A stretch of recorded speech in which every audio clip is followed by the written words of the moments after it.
Ladies and gentle giants from around the world, my name is Dr. Tuffnar. Welcome back to Brief Vapes. Today I'm going to be talking about the Troll RTA, this little thing here, and what it's been like living with it. Let me move this out of the way. What it's been like living with it for the past, I'm going to say 2 or 3 months. I'm not entirely sure. I think it's been around about that. How have I vaped this thing?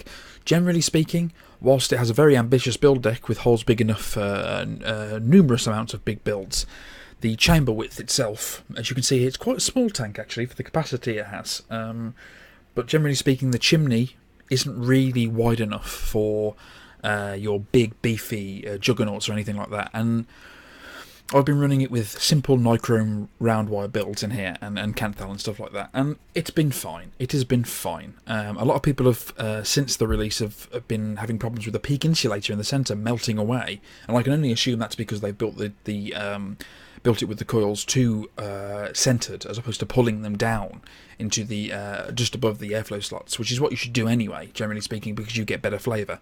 So that's how I've been running it. Simple round wire builds. I have a 24 gauge nichrome in here at the moment. I can't give you the specifics because I put it in a few days ago and I've since forgotten. How has it aged, generally speaking? I've had this in my daily rotation basically for, like I said, since release primarily. It's okay. It's okay. I don't think it's the be-all and end-all of RTAs, as a lot of people have said. And a lot of people said prior to release, when a lot of the big-name reviewers got their hands on it, they stated that it was one of the best RTAs they've ever used. And it's worth bearing in mind that vaping is entirely subjective. Everybody has favourite devices. For instance, my favourite RTA to this date is still the iJoy Tornado, with that really horribly fiddly build deck in it, where you had to take the build deck out and run your coils through, put it back, screw it back into the base of the atomizer, and then pulse it to see if it was working. If it wasn't, you had to take it out, and it was a very fiddly affair. But the flavour I get from that thing, and the ease of use I get from that, it's a great RTA. But like I said, this is all subjective, and I seem to be in the minority when I say that. I don't think this is as good as a lot of people are making it out. Is it a bad tank? It's absolutely not a bad tank. It's absolutely not. It's no slouch in the vapour production department, and it's certainly no slouch when it comes to flavour. Certainly no slouch. And it's better than the average RTA. It's better than a lot of high-end RTAs I've ever tried.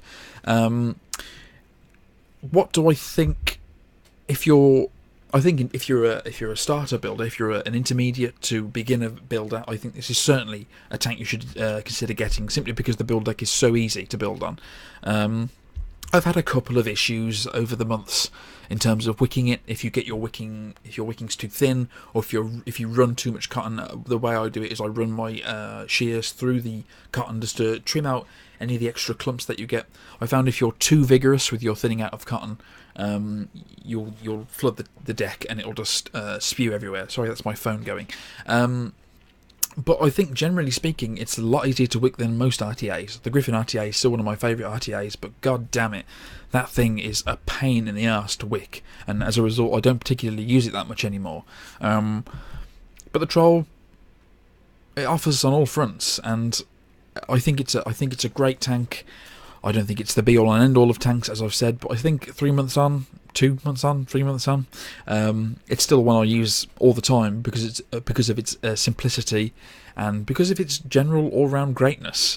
I know I started off the video dissing it, but I had to say from the off that I didn't think it was as good as everybody was making it out, but it's still a fantastic RTA.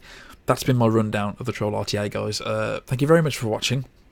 I hope this has helped you some way in buying it or considering to buy it. And I think if you have any interest in buying it, you should just pick it up. It's cheap enough now. You can get it for around about £25 here in the UK. Most brick and mortars are stocking it these days. Mine certainly does. Mine just got it in because it's been doing so well. And I think generally speaking, yeah, pick it up if you have any interest in it at all. Or if you're looking to get your first RTA, this is definitely one to put on the shortlist. Thank you very much for watching, guys. See you in the next one. Oh, don't forget to like and subscribe, or dislike and unsubscribe if you're not a fan. Just make sure you tell me why and how you think I can improve in future. Thanks very much for watching. I'll leave you with a vape.